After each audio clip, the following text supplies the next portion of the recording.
শীতের শুরুতেই ময়মনসিংহে বাড়ছে ডেঙ্গু সংক্রমণ ও মৃত্যু হার।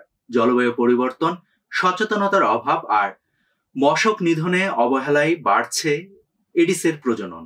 নাগরিকদের লোক দেখানো অভিযান চালাচ্ছে কর্তৃপক্ষ। তবে কর্তৃপক্ষের দাবি, লার্ভা পাওয়া গেলেই জরিমানা করা হচ্ছে এবং চীন থেকে আনা হচ্ছে উন্নত মানের ঔষধ। এ বিষয়ে একটি বিস্তারিত ডেস্ক রিপোর্ট দেখুন।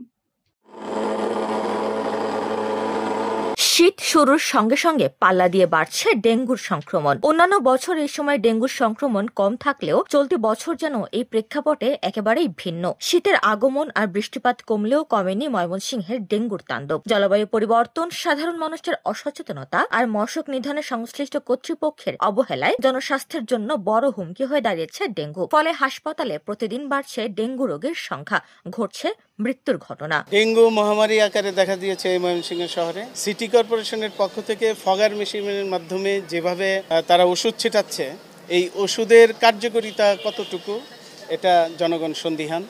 এবং যেভাবে ছেটানো হচ্ছে, আমার মনে হয় এইভাবে না ছিটিয়ে প্রতিটি আনাচে কানাচে, যেমন মার্কেট আছে, বাড়িঘর আছে, অনেকের আন্ডারগ্রাউন্ডে ধোয়াটা দেওয়া উচিত, মশার ওষুধ দেওয়া উচিত। আমাদের জন্য ময়লা আবর্জনার জন্য পুরসভা থেকে লোকজন আছে নাকি নাই, তার জন্য আমাদের ট্যাক্স দিতে হবে। এক মাস দিচ্ছি না, দেখে 80 টাকা জরিমানা দিয়ে ট্যাক্স দিন লাগতেছে। ময়মনসিংহ সিটি কর্পোরেশন থেকে নিয়মিত খাল ও সড়কের ময়লা আবর্জনা এবং ঝোপঝাড় পরিষ্কার না করায় বংশ বিস্তার করছে বিভিন্ন ধরনের মশা। নির্মাণাধীন ভবনে পানি জমায় পাওয়া যাচ্ছে এডিস মশার লার্ভা। ফলে প্রতিটি ওয়ার্ডে বেড়েছে মশার উৎপাত। সিটি কর্পোরেশনের কোনো ময়লা পরিষ্কার করার কোনো লোক আসে না, এবং এই যে এই জায়গাটা দেখেন কোনো পরিষ্কার করে না, কোনো স্প্রে ওষুধ দেয় না, তারপরে তারা রাস্তাঘাট পরিষ্কার করে না, এবং এখানে কোনো লোকই আসে না। তারপরে মনে করেন কয়েল ধরানো হচ্ছে, এই কয়েলটুকু যতক্ষণ জ্বলতেছে ততক্ষণই মশাটা সে মাথা ঘুরিয়ে পড়ে আছে।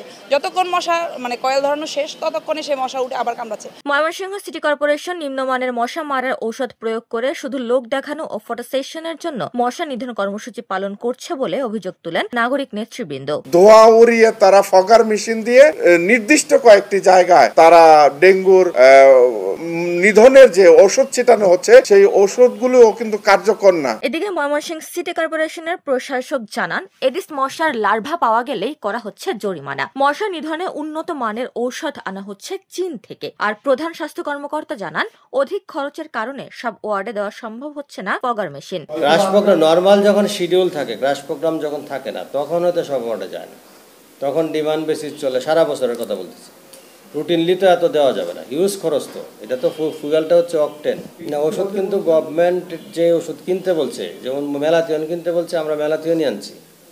ওষুধের মান নিয়ে প্রশ্ন আছে সারা দেশে, সেই জন্য এবার চীন থেকে সরাসরি আনা হচ্ছে। যে ওষুধগুলো ব্যবহার হচ্ছে সেটা কার্যকরী নয়, বা অনেক ক্ষেত্রে দেখা যাচ্ছে যে মশা কমছে না। এটা নিয়ে কিন্তু শুধু আমরাই না, এটা নিয়ে সবাই বিচলিত এবং এটা নিয়ে কিন্তু গবেষণা হচ্ছে। উপমা রায়, সোনালী নিউজ।